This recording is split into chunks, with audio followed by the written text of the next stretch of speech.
Welcome into episode 175 of the Skate Podcast. I'm Brian DeFelice, joined by Bridget Prue and Scott McLaughlin. And pretty much take everything we talked about last episode and throw it out the window because they pretty much debunked all of our criticisms about the Bergeron line not scoring, about the power play not scoring, and just about their lack of energy in general. They've won 3 straight. They defeated the Wild 5-2 on Saturday. They blew the Sabres out of the water 7-0 the following day.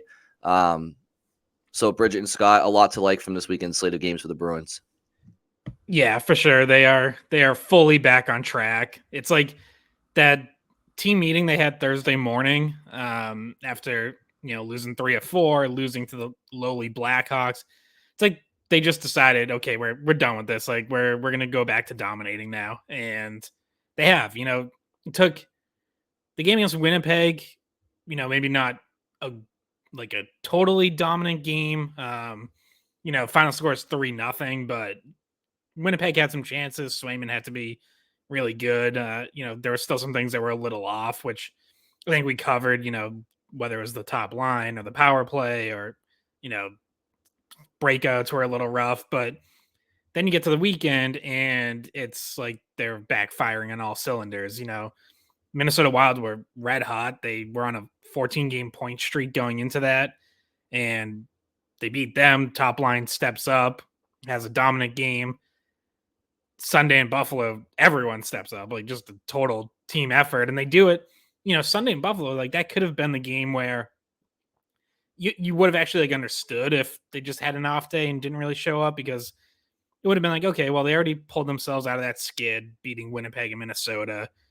It's second day of a back-to-back. This travel. It's the end of a road trip. Krejci's out. Montgomery says soreness. I think it's probably as much rest as anything. I don't think he's that banged up. Dmitry Orlov gets a rest day. So you're like, everything's in place to, just kind of cruise and not have a great game. And yet clearly they were determined to finish the road trip strong. Multiple players talked about, the difference between a 3-2 road trip is a good road trip. 2-3 is a bad road trip. So they did seem to put some emphasis on coming out of this 5-game road trip with a winning record. And they just took it to the Sabres literally right from the start. Bergeron scoring 15 seconds in. And the Sabres were the ones who looked disinterested, who looked like they were playing a back-to-back with travel, which they weren't. They were rested. They played Friday but had Saturday off. Should have been a desperate team. They're not totally out of the playoff picture yet, although they keep slipping further and further back. Yeah, they've lost they've only won 2 of their last 11 games, I think. So yeah, they've had a few ties in there, but you're not taking a lot of points if you're only won 2 of your last 11. Yeah, it looks like their season's probably over. Like they look like they might, be ready to potentially make the playoffs this year, and they're not. They're at least a year away. So good on the Bruins, though, to, they caught the Sabres on a terrible day, which the Sabres also had a terrible day the last time these two teams played. That was a 7-1 game. But yeah, Bruins just brought it and closed strong, and they come back home feeling good about themselves when just less than a week ago they were not feeling good at all. Yeah, and I did think it was interesting when we played the clip on Sunday Skate yesterday with Razor, but when Montgomery was saying that the reason why the team thinks there was a lapse was because they clinched, and it coincided with them clinching first place and also clinching a playoff spot. Yeah, that's what I mean. Clinching a playoff spot. They are still in first place, but they had never done it so early. So they're not they weren't used to having all of this time left in the season to not worry about making the playoffs. And that, it's not a coincidence that clinching and the fall off happened at the same time. But clearly they seem to bounce back and handle everything differently this weekend. That Bergeron goal 15 seconds in, I think I heard Dale say this after the game. I'm not sure if it's true or what, but that's the fastest game-winning goal in NHL history because nobody scored after it. So I know people have scored quicker than 15 seconds in, but I don't think any of those were game winners. So potentially was the fastest goal. I don't know where Dale found that stat, but I think it sounded like he was kind of just guessing or like taking an educated guess at it, but yeah, I don't know if anyone actually found that to confirm it. I have no idea how. I tried just a quick Google and nothing popped up immediately, so I was like, well, that's all I have time to do. So yeah. I was, I put a lot of homework into that one. Anyway, it was one of the fastest, if not. And that was really the beginning of the end. And by the, was it 3-0 after 11 minutes? And it was ugly from that point on. It was like, it's over. They had a shot of like Jeff Skinner on the bench just looking sad. And I was like, oh, they just don't want to be here anymore, is what it seemed like. But good for Swayman. 7-0 shutout. They were just having so much fun after the game. He was doing his press conference and Allmark put a chicken wing in his mouth while he was about to start talking. And then I saw another video the Bruins put up where Brendan Carlo came and was trying to annoy him with a pizza also during the interview. So they were just having a good time again. And that's what they've been doing all season, but except for, stretch of 4 games that we talked about not being their best. I just have to say, if the Bruins are going to make a habit of bringing food to post-game media scrums, they better bring enough for us. I can just see Scott like putting his mouth open for a chicken wing. Like, I'm imagining it. So I think the Bergeron goal is a good place to start, though, because for me that's the biggest takeaway of this weekend's games is picking up what we left off on last episode, which was the lack of production from that Bergeron line over the last 10 games or so. I had mentioned, I think over their last 16 combined games or 18 combined games, Bergeron, Marchand, and DeBrusk combined for like 7 points over that span. While in their last, they've combined now for 15 points in their last 6 combined games. Obviously, the last 2 games, all 3 of those guys have 5 points in the last 2 games, and they just look great doing it. Like DeBrusk was using his speed, Marchand was tenacious in the forecheck, Bergeron was cerebral in the slot and getting open and just very opportunistic. And those 3 were playing how they play when they're on top of their games, and they did so against 2 teams that you guys mentioned.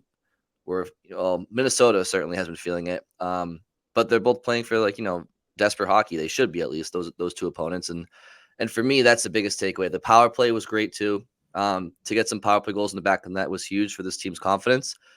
But the emergence for that top line again, which we all knew was inevitable, but again, it's about playing with confidence heading into the playoffs. And for me, it's better to see it sooner than later, and we were able to see it this weekend. Yeah, on the power play. So now Pastrnak, power play goal in back-to-back games. He'd gone 21 games without a power play goal before Saturday, which is just crazy. I mean, that's a quarter of the season, and you just don't expect to see that from Pastrnak. But it's not just a Pastrnak thing. Like, it speaks to, how much the whole top unit was struggling. Like, they just weren't. Other guys weren't scoring. Things weren't opening up. Passes to Pastrnak weren't there. His shot wasn't there. I do think Hampus Lindholm has helped open that unit up a little bit. He just seems to, it's nothing fancy. It's not anything super different than what McAvoy or Orlov does, but just seems to be a little smoother. And I think the way that he can walk the blue line seems to help.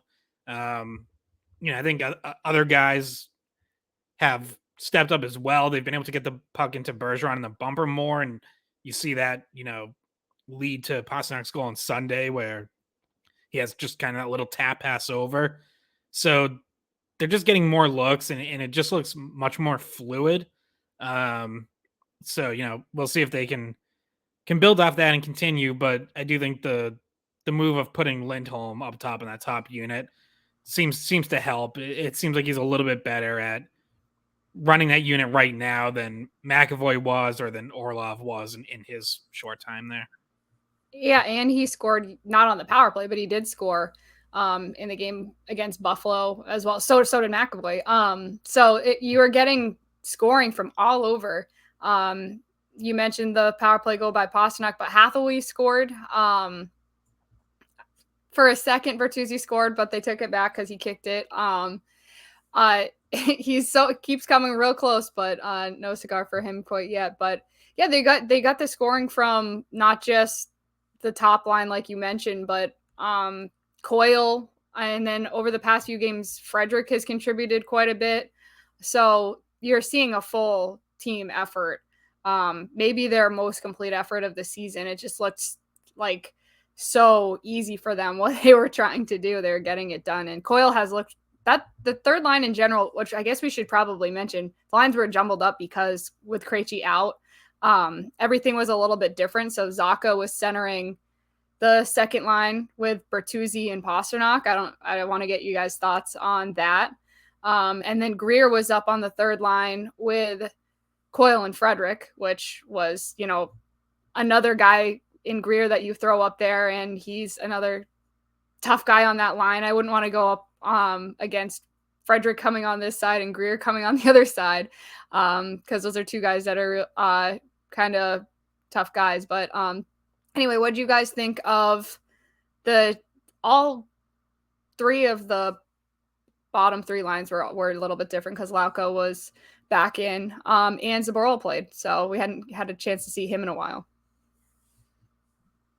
Yeah, Scott, is my memory fading, or did AJ Greer play a good portion of the first part of the season with Frederic and Coyle, or was that never? That was a combination, right, for a while? Yeah, he did. Yeah, they were together. Yeah, they were together early on, and they were a good line. Yeah, and then I think kind of Foligno kind of just really kept improving, and I think that just kind of naturally ended up switching a little bit. And then obviously Taylor Hall had time with them too. So again, that Coyle and Frederic combination has been pretty solid all year. During the stretch when Marchand was out, so everyone had kind of been bumped up a spot. So Greer got some third line time during that time, and then when Marchand came back, everyone bumped down, and Greer was basically fourth line from there on out. Mm-hmm. Yeah, I mean that Coyle and Frederic combination has been pretty good for them all year, pretty solid. There's been stretches where the offensive production has dropped off, and we mentioned it like last week when we recorded, and then since then, like I think Frederic has 3 goals, maybe 4 in the last 5 or 6 games. Coyle has a couple of goals and some helpers, and you can just tell they're starting to play with that swagger and confidence again down low and beneath the dots, and that's where they're successful. Bridget, the Zacha, Bertuzzi, Pastrnak combination is interesting to me because that could be a potential line of the future, don't you think, Scott? It could. I think they're gonna have trouble re-signing Bertuzzi as much as they'd like to. But yeah, I mean, certainly Zacha and Pastrnak, you'd have to figure are, potentially linked together for a while. Yeah, the third line especially was great. Whether it was, a couple games ago when Bertuzzi was on it, or even Sunday with Greer, I think Coyle has been dominant really for a little while now, but especially these last few games. He has 9 points in his last 9 games now, and he's shooting the puck. I think he has 15 shots over the last 3 or 4 games, something like that. Which comes right after a stretch where I think that Edmonton game was especially brutal, where they passed out of multiple grade A looks. And I'm assuming there was some sort of meeting or just a talk and like a reminder of like, hey, like, excuse me. Like, I know you're a pass first guy. I know you always want to look to pass.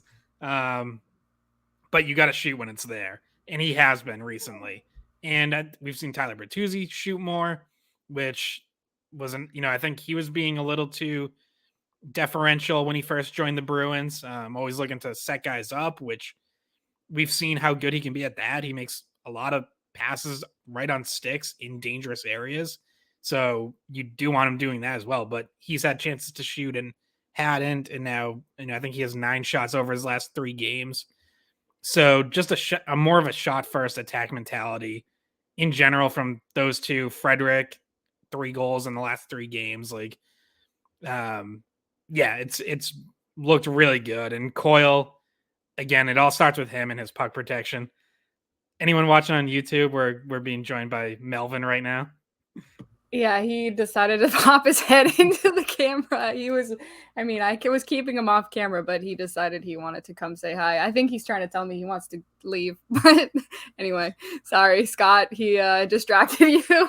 No, I was done anyways, but you can't keep a face like that off camera. Bridget, No. Bridget, you mentioned Zboril as well, and we'd be remiss if we didn't mention the fourth line, right? I mean, Garnet Hathaway scores another nice goal for the Bruins. Just really a welcome addition for the team, and that stems from a good outlet pass from Zboril, who displayed patience. It was a bit fortunate the way it kind of ended up on Hathaway's stick. I don't know if it ended up being an indirect pass off the boards, or if it hit a skate, or if Hathaway kind of directed it off the boards to himself. But in any event, he ends up breaking free down the right wing and snaps a shot home. But it's a good idea by Zboril to have that patience and to just put the puck into an area where Hathaway can kind of retrieve it and not turn the puck over.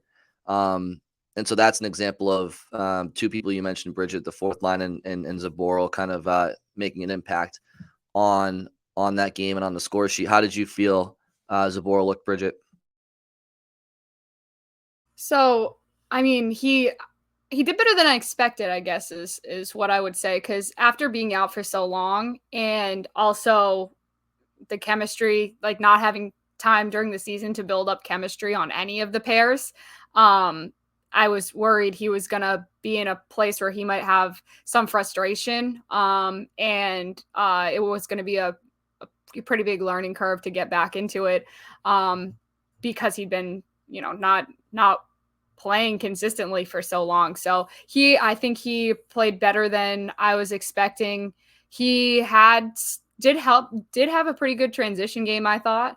Helped break the puck out. That was one of the times, Brian, on the Hathaway goal. But yeah, I thought he looked pretty good. I thought he, didn't do anything that you're like, okay, that's exactly why, like, we don't have him in the game. Like, there were no egregious mistakes or anything like that where you go, oh, well, he's back out. Like, I guess we can't rest Orlov, or I guess we can't, like, get rest for our other guys if they needed, or they wanted, and the main thing is they wanted to see what they have for the playoffs. So if he needs to come in, if another defenseman does go down, they know that they have a reliable guy there. So I thought he did pretty well. I thought he, played to some of his strengths.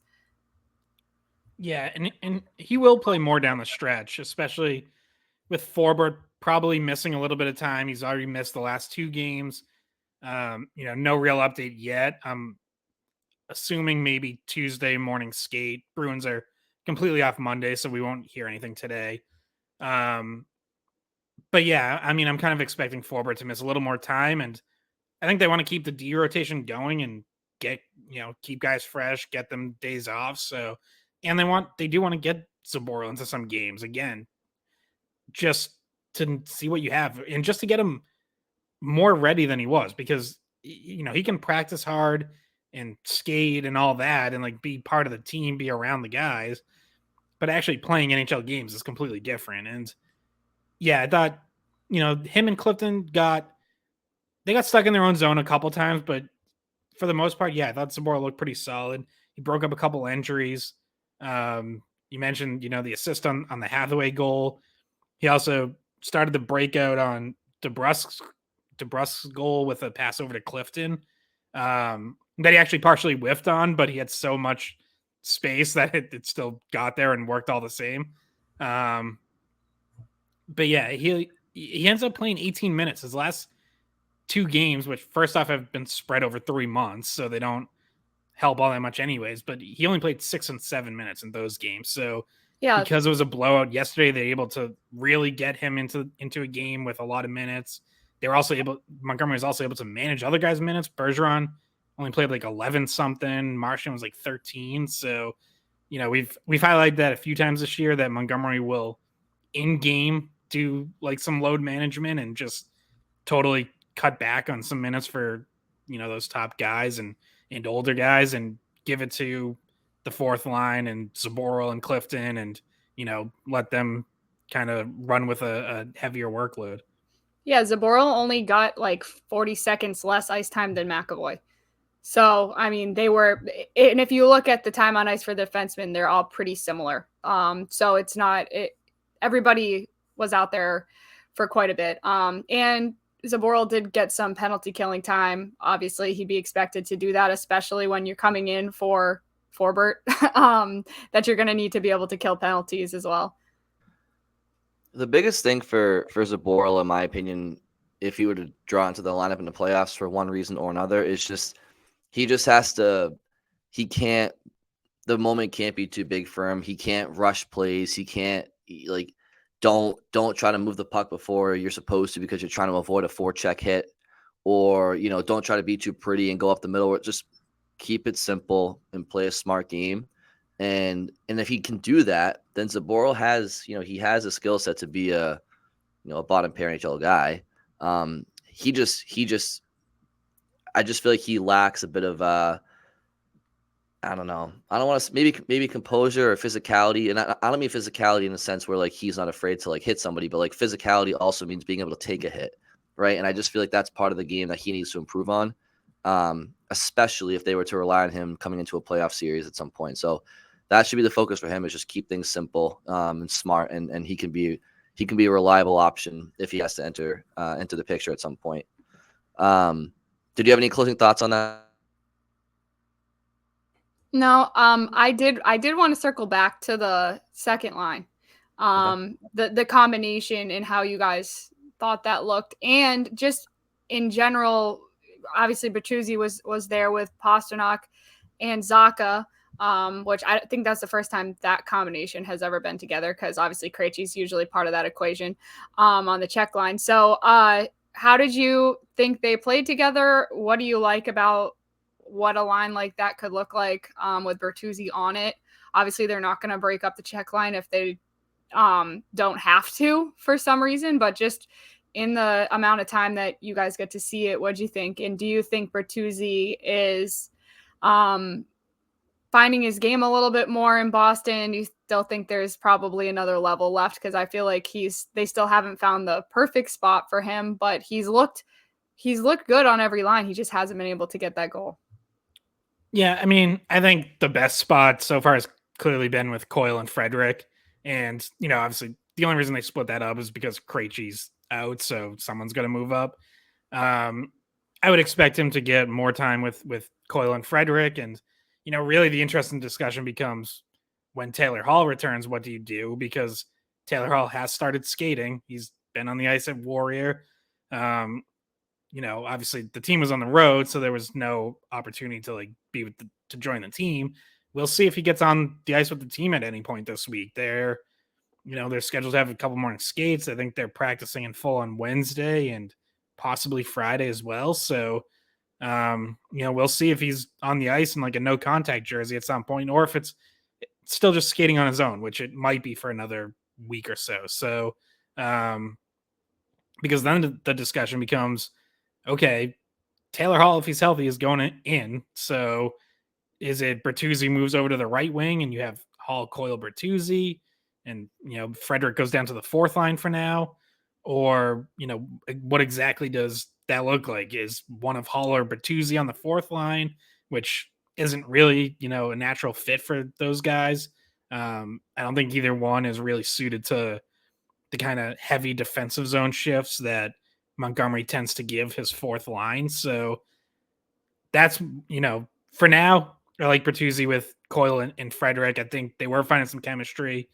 Obviously, I'm sure he still wants to score that first goal. And he's, as you mentioned earlier, he's been close. He double doinks one off, both posts. He kicks one in. So, that'll kind of be like a little bit of a monkey off his back once he's able to do that. But otherwise, I think he's playing well. I think, like I said, some of the setups he has to teammates in high danger areas, the way he puts pucks into good areas, just his passing in general. I think he's been pretty good on the forecheck. He's not, he's not the most physical player in the world in the sense of like hitting guys. But I think he's definitely finding his game and playing better. Yeah, I agree with that. I think I think the last thing that needs to happen for him is just confidence, and that's going to come with time with this team, and obviously a couple of goals going in that actually count will help that as well. I think there's more of a pest nature to his game that hasn't really come out yet, and I think some of that also has to do with he's trying to find his way in Boston and not be a detriment by taking dumb penalties. I think that kind of just comes out of his game naturally when he's on top of his game. But as Scott mentioned, I mean, that's, barring injury, that's just not a combination I think we'll see this year with Krejci in there. And as far as like what to do with Frederic, because if Taylor Hall comes back, it becomes a much more compelling situation when Nick Foligno's healthy, right? Because when Foligno's healthy, now who are you taking out? If Taylor Hall comes back and Nick Foligno's still out, well, you'll do Hall, Bertuzzi, and Coyle, and then you'll do Nosek with Hathaway on the right and Frederic on the left, and you'll just bounce Greer or Lauko out of the lineup because I don't see them sending Trent Frederic up to the ninth floor if Nick Foligno's spot is still there to be had on the fourth line. You know what I mean? So I think that when Taylor Hall comes back, they'll keep Frederic in the lineup on that fourth line just to see how that new look third line would appear, and then they'll kick that can down the road as far as who would be the odd man out if and when Foligno's healthy. But if Foligno's still out of the lineup, then Greer or Lauko would be the odd man out, in my opinion. I do think they put Frederic on the fourth line. I think they like that look on the third line of like having that big body nature of Hall and of Frederic and Coyle. But don't forget, like Taylor Hall's a puck possession guy too. He's a big boy out there, and Bertuzzi plays bigger than he is. So I think that's probably what you would do. I don't know what the timeline is on Taylor Hall. I don't think anybody does. I don't know if you guys have any guesses. Obviously, if he's healthy, they like to try to get him into the lineup before playoff starts, which don't look now, but is like less than a month away, right? Or about a month away. Yeah, it's like April 14th is their last regular season game, I think, or right in that range. So, yeah, I would say about a month then, because usually get some time off and then hit the first round. Yeah, the 13th. The 13th is their last regular season game at Montreal. So okay. Yeah, and there won't be much time off because they're going to start that weekend right after the April 15th, 16th. Okay, and that's a Thursday. So I think. So yeah, I mean, Bridget, I thought that line looked good. I just didn't put much stock into it yesterday because I just knew it wasn't really a long-term thing to be looking for, I guess, if that makes any sense. But I'm really curious to see how Bertuzzi, Hall, and Coyle would fare. I mean, like Bertuzzi, Coyle, and Frederic is great. It's a great third line. It's up there probably with the best in the league. But if Taylor Hall and Tyler Bertuzzi are on your third line wings and they're on their game, I mean, that's really stupid. And I mean that in a complimentary way. Like that is insane depth and embarrassment of riches. And I think that, as great as Frederic's been, he's not a former MVP in the league. He's not a former first overall pick. Like he's going to have to slide down to that fourth line. And then from there, he's going to have to battle it out with Hathaway and Foligno and Greer. And guess what? At this point, we're not talking Wayne Gretzky. Like we're talking all guys that, I don't think your cup hopes are riding and dying on if Frederic is on your fourth line or if he's sitting. He's a great little player. He's having a great year, but yeah.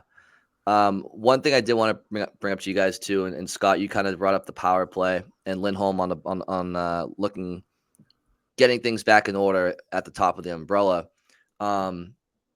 Pasternak's 2 goals this weekend got him to 48 on the year with about 13 games or so left. Now, obviously, Pastrnak is a 50-goal plus caliber player. He would have already eclipsed this milestone a couple of years ago had it not been for COVID interrupting him. I think he actually had 48 goals or 47 goals or something like that. It was 48. It was actually a pretty similar pace with like 12 games to go, right? Or 10 games to go? Or yeah, I think pretty similar. Yeah, what did they finish at? 70 or 72 that year? So yeah, I think it was 70. So I mean, he would have gotten 50 that year. But I guess my question is, do you think that when he officially hits 50 this year, unless he has the quietest goal slump of his career, or outside maybe his rookie year, do you think that him being the first Bruin to hit 50 since Cam Neely officially means a lot to the organization and to Pastrnak? Good question. I don't know. So one thing I did just think of is when COVID hit and it was clear like they weren't going to be able to finish the season, I remember at the time, if he was asked, like, are you disappointed, like, you won't be able to get to 50?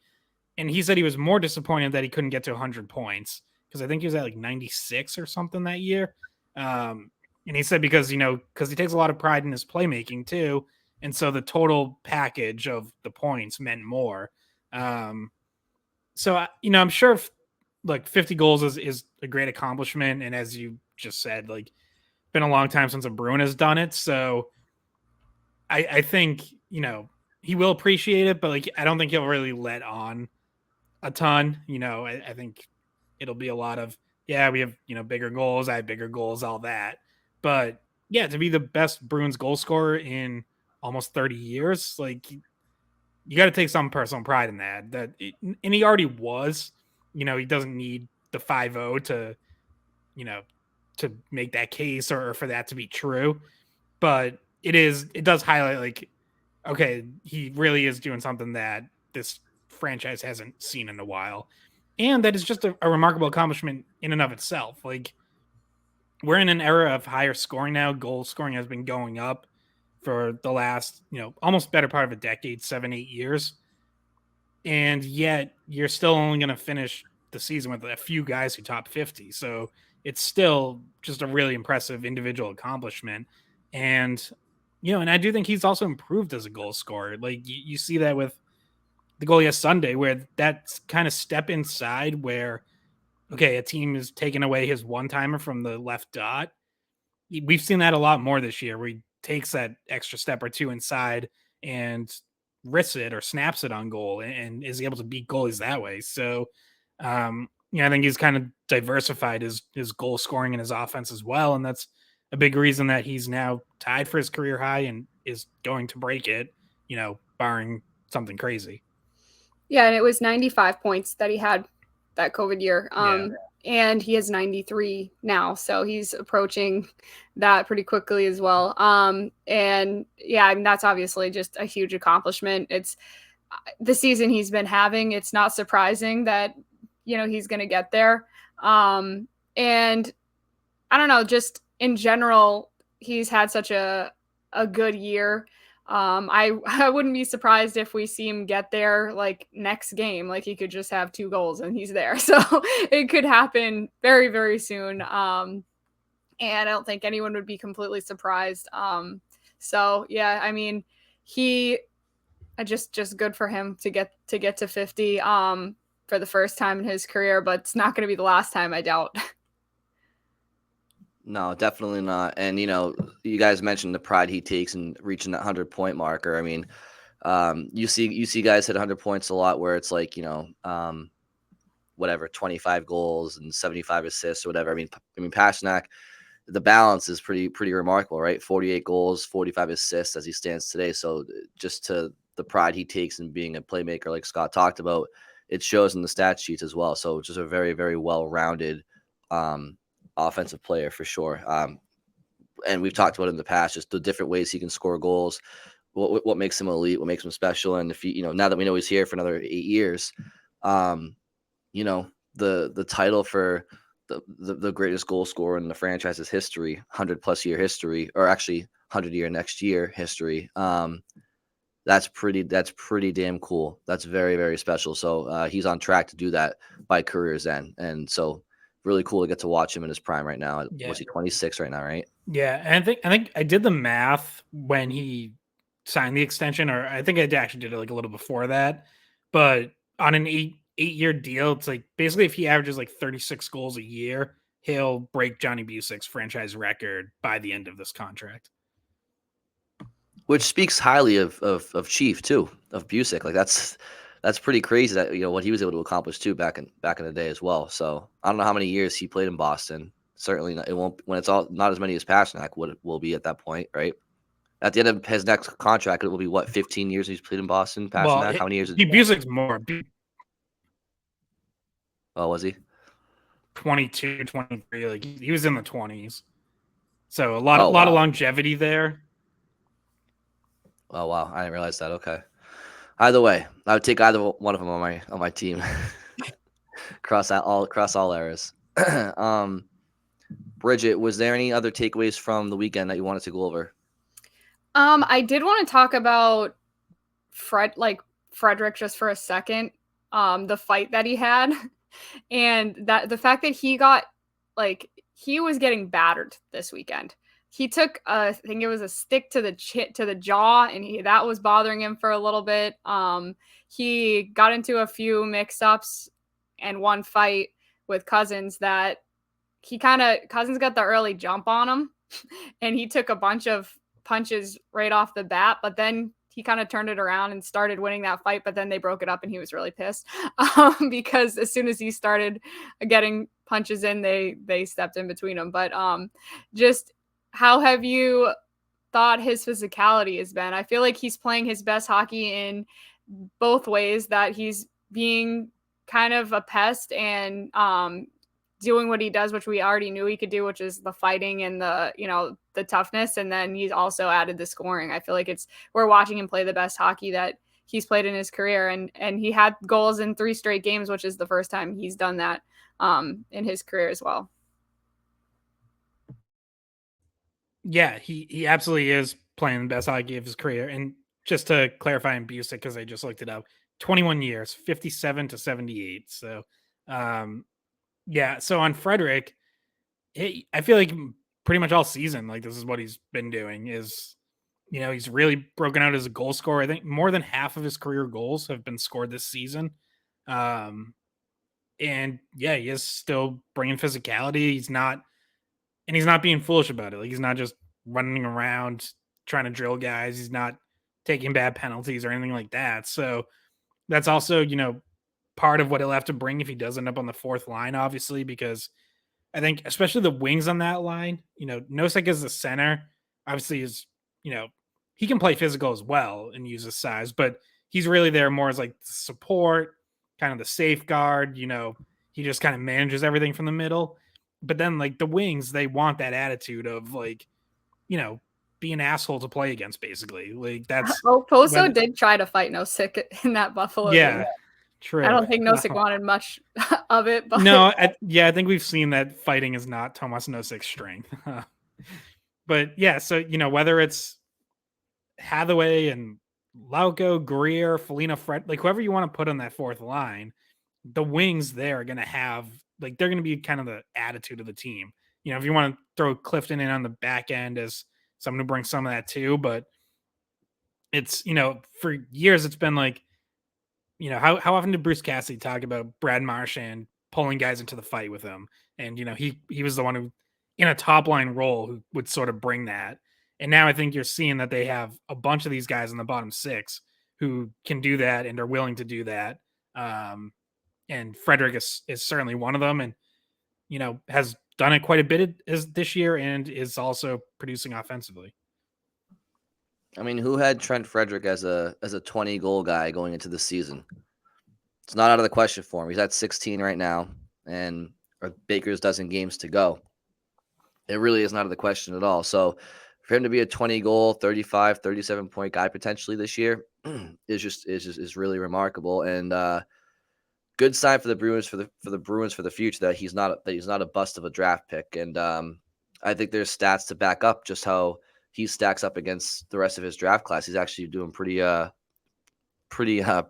compared to the rest of his class. So yeah, it's impressive. And I mean, yeah, he's tied for 6th on the Bruins in goals scored. And obviously who the top 4 or 5 are going to be. It's Bergeron, Marchand, Pastrnak, DeBrusk, Zaka's in there, and I think it's Hall and Frederic, or I think Lindholm might be. No, Lindholm's not there. So Hall and Frederic are tied for 6th. So yeah, good on him. And yet here we are talking about a potential situation where he has to, slide down in the lineup because that's just how much depth this team has this year. So it's just, it's pretty remarkable. Yeah, I mean, the sky's the limit for this Bruins team this year. I mean, as we get closer and closer to the playoffs here, it's kind of like, I don't know. It really is cup or bust this year for this team. And I know that phrase is tossed around every year for 1 or 2 teams probably, but this Bruins team is more cup or bust than previous NHL teams were cup or bust. Like this is it's win or fail for this team, which sucks for them because it's impossible. it's like, okay, you follow through and you do that, and people are like, well, good, that's what you should have done. And anything short of that, it's like you're the biggest choke artist in the world. So it's a really tough situation for them to be in, but it's the bed that they've made for themselves because they've been that good. It's the standard that they've set, right? Yeah, and we've brought up before, but like it's also just a once in a generation situation where you have your top two centers signed for $4 million and they're still as good as they are. Like that's it. That is a big part of what has allowed you to be easily the deepest team in the NHL and one of the deepest teams we've seen in a long time. Um, you know, you give Sweeney credit for making the right moves to add to that depth, getting Zaka and Orlov and Bertuzzi and Hathaway, what he's brought. Like, yes, you've also had to hit on getting the right depth pieces with that extra money you have and with the trades you make. But you're in a situation to be able to do that because of what Bergeron and Krejci have done for your team. And every other team would absolutely kill to be in that kind of situation where you have two players of that caliber signed for that little money and look at it and go, wow, look at what this allows us to do on our third line, fourth line, on our top four defensemen, all that. Like it's and you're not going to have that going forward. Like you're gonna run into cap issues next year. You have too many free agents. You don't know what Bergeron and Krejci's status is. Doesn't mean you're totally falling out of it. Like you can still. There's absolutely multiple paths where they still have a very competitive team next year, but it unquestionably will not be as deep as this one. So yes, like you want to really take advantage of this and make the most of it because you are the best team. The cup, you are easily the favorite to win the cup. We know there are things that can happen that are out of their control. If David Pastrnak and Charlie McAvoy go down in the first two games of round one, I mean, you throw your hands up and go, whatever. Like there was just nothing we could do about that. But if you stay relatively healthy, like yes, they should beat anyone in a 7-game series. So, yeah, it puts a lot of pressure to say cup or bust, but that's what it is. And they've embraced that, I think. Like they've talked about how it's a special season. They know what their goals are. They don't care about these regular season records. So, that they know what it is. Like they're not, I don't think they're feeling that pressure or, are gonna crumble under it or anything like that. I think they know what it is and they've embraced being that team, being the one that has the target on their back all year. I'm gonna try to talk, but Melvin has been sassy. He's been that's why I haven't talked in like 5 minutes because he decided to start barking. But one Stop thing that all the time.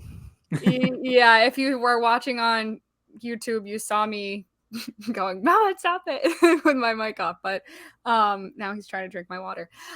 So one conversation that was had on the broadcast that I thought Scott wanted to chime in on was the Lindholm Norris conversation that Jack keeps bringing up, and also taking shots at Erik Karlsson for some reason. I don't know what Erik Karlsson ever did to him, but I mean, that has been a career-long thing with Jack and Erik Karlsson. Like we could rewind 10 years and he would be saying the same things when Karlsson was winning Norris trophies with Ottawa. Like it's just baffling to me. Like he is so much of Erik Karlsson's career was spent in the division, and like to get an up close and personal look at how talented of a player he is and how he produces at offensive levels not seen by a defenseman since Ray Bourque and Paul Coffey. And arguably, given like the era and how early in his career he was playing in a lower scoring era, like arguably even more impressive than some of the seasons those guys had. And to not have like an appreciation for that and to just constantly, again, for over 10 years now, just like shit on Erik Karlsson's defense and he doesn't play on the penalty kill. Like Jack's using that to argue that, he can't win the Norris because he doesn't play on San Jose's penalty kill. And what really got me is like he's talking about you know, if Erik Karlsson's so valuable and the Sharks are, struggling as a team, why doesn't he kill penalties to help them win? And it's like San Jose's penalty kill is one of the only good things that team has. So like why would you waste Erik Karlsson on it when you can instead play him more at 5-on-5? He has played more 5-on-5 minutes than anyone in the NHL this season. And the Sharks are, when he is on the ice at 5-on-5, the Sharks are a very good team. When he is not on the ice, they are one of the worst in the NHL. So, like, Yeah, and I feel like his argument was also like, well, if he's so good, why is he on a team that sucks? Like, if he's so good, why aren't they, in first place in the division? Like, it's like, I don't know. Look at the rest of that roster. I know. It's like you could put Connor McDavid on a team full of scrubs, and yeah, they're not going to finish first, even though they have Connor McDavid. But you just more the Oilers for the last 7 years. Yeah, exactly. So I guess the main Bruins point though is Lindholm, and the conversation about is he. Sorry, Melvin's doing it again. I'll let you guys pick up. He's got some really strong takes on the Norris race. He really is trying to make a case for Lindholm right now. What do you think? Karlsson sucks? Yeah, that's what he's chirping over here. But what do you guys think of Lindholm? Is that kind of, a silly conversation? Obviously, he's a good defenseman, but Erik Karlsson versus Lindholm, where do you see that? Here's the thing. It's not a silly conversation. And if Jack wants to make the case for Hampus Lindholm winning the Norris, I think you can actually do it. I just don't think you have to totally shit on Erik Karlsson in order to do it. Like you can still recognize that Erik Karlsson is having a really special season. He's probably going to top 100 points, which is crazy for a defenseman. The case for Lindholm is like you can look at his defensive impact, because him and Carlo have been one of the arguably the best shutdown defensive pairing in the NHL this season. Bruins do not get scored on when they're on the ice. That's where you make the argument. Like the Athletic did, the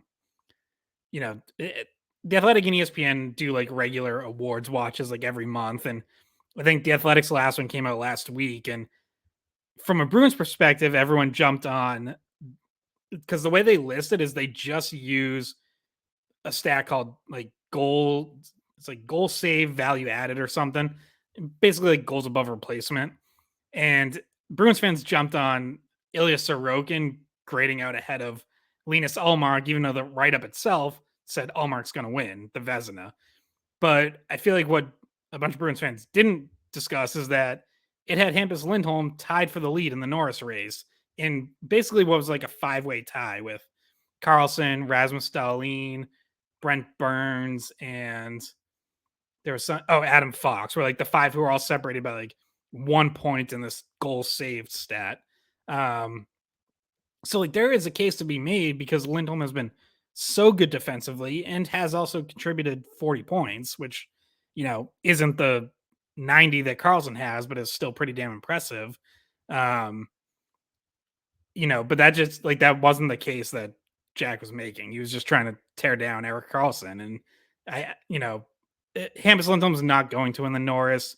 It will be Karlsson. And if other guys are getting votes, it's going to be Adam Fox, who has the points and the defensive play. It'll probably be Rasmus Dahlin, who has really had a spectacular, I want to say breakout, not really breakout, but has really taken the next step into stardom. But I think Hampus Lindholm will probably finish top 5, and I think there's absolutely a case that he deserves more love than that.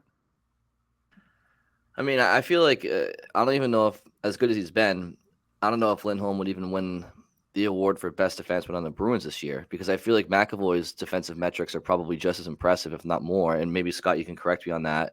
But well, he has more points, McAvoy. Well, Lindholm has 1 more point than McAvoy, but he's also played like 10 more games than McAvoy. So that's what I mean. Points per game, yeah, McAvoy's higher. McAvoy's edges Lindholm significantly, really. And then I feel like the defensive metrics and advanced stats, McAvoy has to at least be on par with Lindholm, and relatively. So I feel like, but yeah, I mean, there's no doubt about it. He's had a special year, and he's a special player, and he's totally, end of year awards aside, the addition of Lindholm to this Bruins team has just been, words really can't describe how important it's been. He's turned. It's just there's so much deeper with him. There's so much more dynamic with him. There's so much less pressure on McAvoy and less attention on it's what an addition, like seriously. So whether or not he wins the Norris or should win the Norris, I really don't care because I think he's going to help the Bruins win a Stanley Cup, and that's all I really care about. There was something else I wanted to go with this, but yes. So I was just looking at the Bruins next game, and they're playing the Senators, who have quickly fallen out of the playoff chase, because they were once right in the mix, and now they've kind of fallen down. And then right now, it's kind of a three-way race for the wild card spot between Pittsburgh, the Islanders, and the Panthers. And I don't know about you guys, I really don't want to see Matthew Tkachuk for 7 games in the first round. And I just feel like the Panthers could be like a very spooky team to play in the first round because I feel like they've had not a great year for their standards, but I feel like they're more formidable than the Islanders or the Penguins. I know the Penguins have Crosby and Malkin and stuff like that. I get that, but I don't think they have much more than that. Does the Panthers sneaking up on Pittsburgh scare either one of you guys? I mean, I do think that their matchup wise might cause more of an issue for the Bruins, but I don't see either of them as like a insurmountable like opponent that they couldn't get past. I think either way. Brian, what are you am I the only one who's got internet working right now? So yeah, I don't think it's a huge deal, but it is scary in the way that they're turning it on at the right time. So if they're able to make themselves bring themselves back into the race, I guess they're not a team you can really count out if they're playing well at this time of year. Yeah, Florida doesn't scare me. Not the way they used to. They used to be a team you'd go, oh, we do not want to match up against them in the playoffs, but yeah, I don't know. I think it's been a long time since that's probably been the case. Even last year, like they just weren't nearly good enough defensively, and Lightning totally exposed them. I think they're even worse defensively this year. So you don't want to face Matthew Tkachuk, and he would have the potential of landing a hard hit that hurts someone. I get that, but most teams are going to have someone like that, at least from the physicality department. And yeah, Florida could put up some goals, but I just think they're not good enough defensively. And Bruins, I think, would still make a pretty short series of that. The one to me that still worries me the most is the Islanders, just because looking at like the different wildcard teams, Ilya Sorokin is the one goalie who could steal a couple games. And potentially if he gets red hot and maybe, God forbid the Bruins goaltending struggles a little bit, like could potentially steal a series. And that above anything else, take out injuries because they're very hard to predict.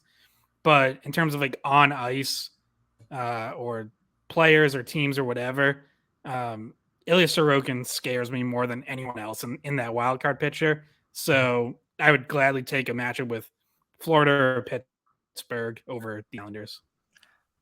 Yeah, I'm not really concerned about losing a series to the Panthers, or it was more so just like the attrition part of it. Like could you see Matthew Tkachuk just doing one of his stupid reverse hits or hip checks and effing up somebody's knee or whatever and whatever. Pittsburgh doesn't scare me in the least, and I'm not trying to be disrespectful to some of their players, but I just don't think they have what it takes as a team. Islanders, I mean, they have the goalie, but he'd have to get probably 7 shutouts to beat the Bruins in a series. So, because they just can't really score that well. But anyway, I was just curious because Florida's been, we haven't talked about them this year much because after last year, they've really just struggled to start this year. But here they come now as April approaches, and they have as good a chance as anybody in that wild card to crack the playoffs and whatnot. So I found that interesting because Buffalo and Ottawa were like right there, and now they've just dropped, and Florida's still there. So it's starting to the East playoff picture is starting to clear up a little bit and see kind of who's who. Yeah, Washington a few points out now as well. Yeah, Detroit was right there for a while too, and then they sold, and that really seemed to just kill any momentum they had. Yeah, and the Capitals were sellers too. So, yeah, those teams that were right on the bubble. Yeah, it is weird. Like the Capitals still could make the playoffs. Like they still could make that last wild card spot, but they're Craig they Smith took a revenge different. series. Yeah, they yeah, they took a different approach at the trade deadline that they weren't gonna really make a push, I guess. But but all three of those teams that you mentioned, the Islanders, the Penguins, and the Panthers are all within like 2 points of each other, 2 or 3 points of each other. So yeah, they're all within 3 points. So any of those teams could end up being your matchup. If you're the Bruins, you would rather see the Islanders finish in that first wild card spot where they are right now and avoid them in that first round series, like Scott said, and then you'd take Pittsburgh or the Panthers. Well, the good news is we have time to discuss those in further detail down the line. I just kind of a little food for thought. I just noticed that in the standings. I thought I'd ask that. But Bridget, Scott, is there anything else you wanted to go over before we sign off? No.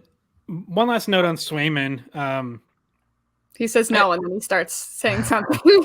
True, yeah. Okay. He's like, no, but Merrimack lost to BU, Brian, so suck it. I was gonna close with that as well. As you can tell, I got the BU hat, BU sweatshirt. Hey, I'm a Terrier too. I told you about that one certificate class I took in 2016.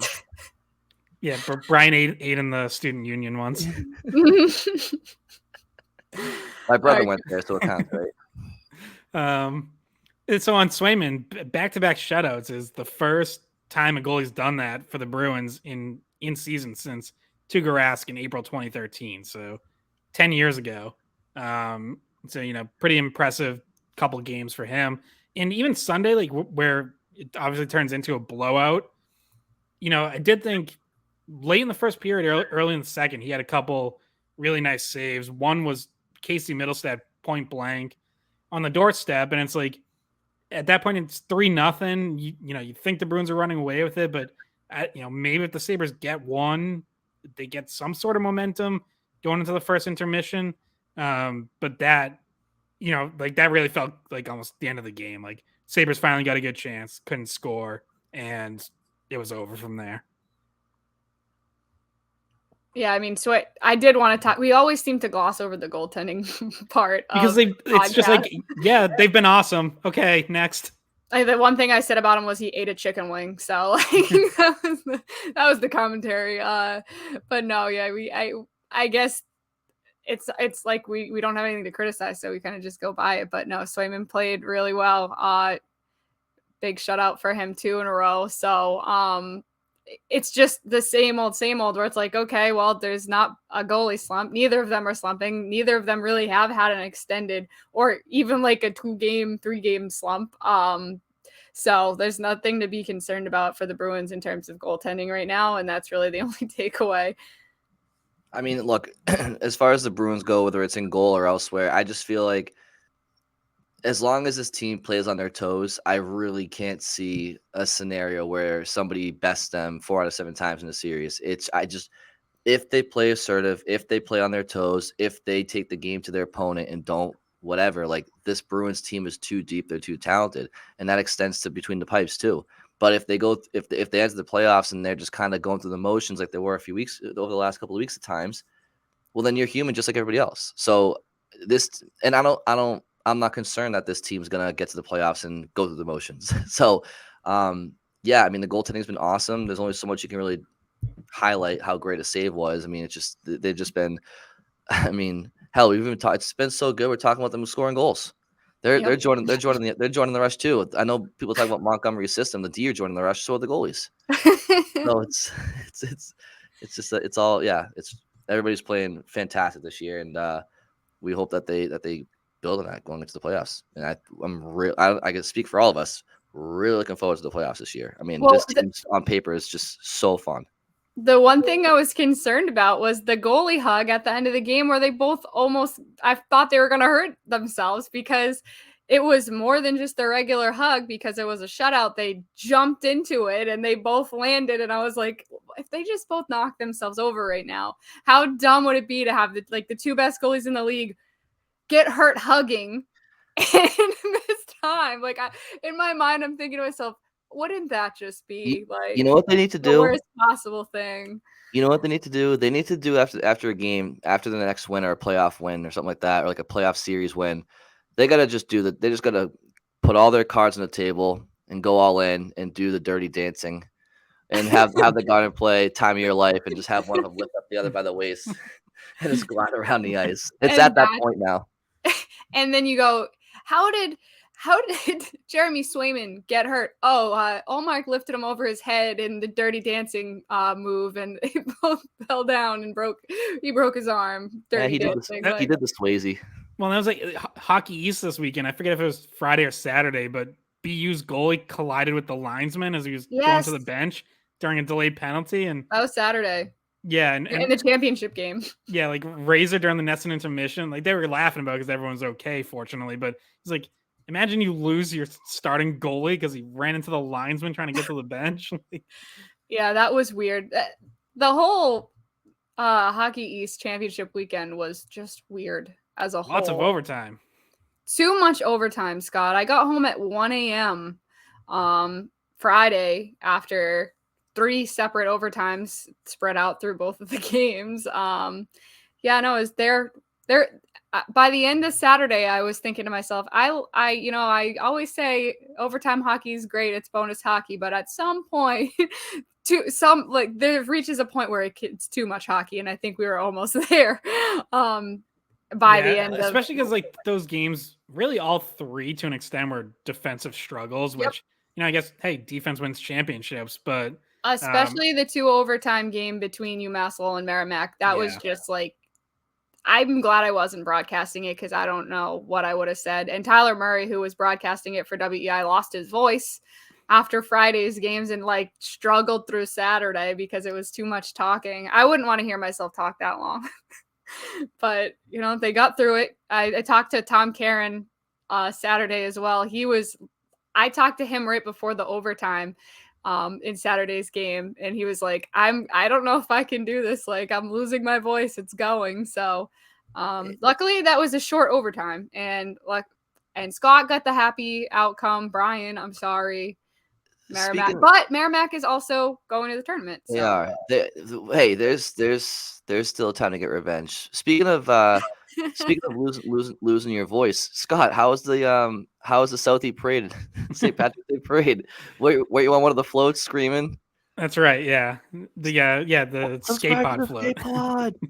Free WEI. Yeah. How did your tiger tattoo come out? It looks good, guys. It looks really good. All right. Well, he'll show us after we sign off. Yeah. I think we're probably good. That's for the Patreon. Are you saying it's paid content? You're going to have to pay to see Scott's tattoo? Yeah. All right. Well, at least he knows how to monetize what the people want to see. Yeah, Scott's making like 7 figures off his OnlyFans account. So. All right. What's your username, Scott? No, I'm just kidding. All right. We've gone off the rails again, officially. All right. Well, Bridget, get your finger on that button. wait. All right. Everybody, thank you so much for listening. We will talk to you guys soon.